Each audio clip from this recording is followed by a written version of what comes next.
So ayan, hello guys. Silip tayo sa ating better gourd o ampalaya. Yan. At mag 3 weeks na mula pag punla natin. Kasi to, direct seeding to guys, yung ating ampalaya. Ang variety nito ay Galaxy Max. Yan. So lang to, 250 kapuno lang to, itong tanim natin dito sa ating area 2. Yan. So yan. So hindi pa kami nakapaglagay ng dito sa itaas, trellis. Yan. Yan. Lumabas na yung tendrils. Yan. So na to, dalawang beses na to nalagyan natin ng abono. Sa next week apply na naman tayo ulit dito ng abono. Abono natin dito ay lang, Unique 16 at saka Nitrabor yung abono natin dito. So na siya, mag 3 weeks na after sowing. Ayan.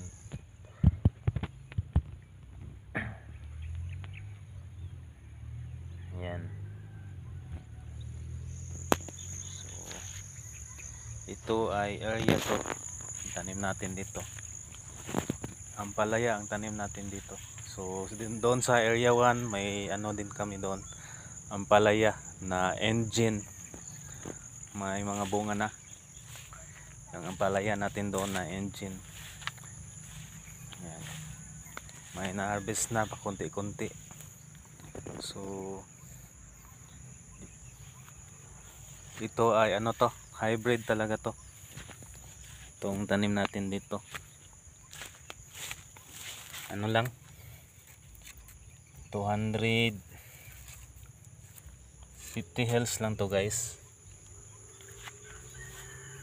250 hells lang to, balaya natin dito.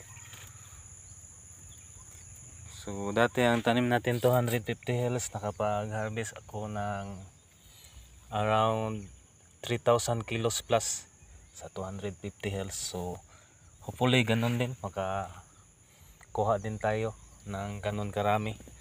So depende yan sa pag-manage at saka sa weather guys. Yan.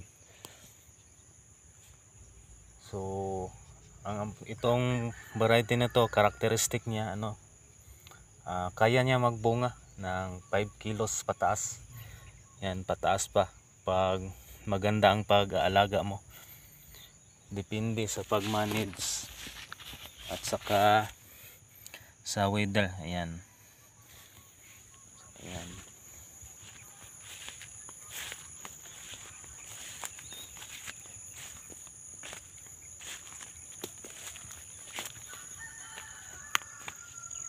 Palaya.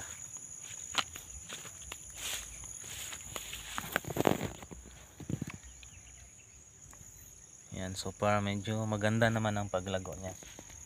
Yan. So nandun yung tanim natin na sibuyas. Yan. Hindi masyadong makita kasi to, baratuhon ratong cellphone. Yan. Yan.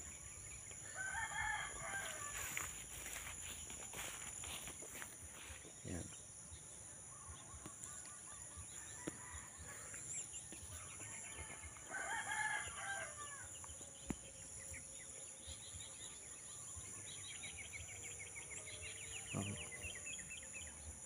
Nandun ang tanim natin na sibuyas guys. Ayun, medyo malayo na dito.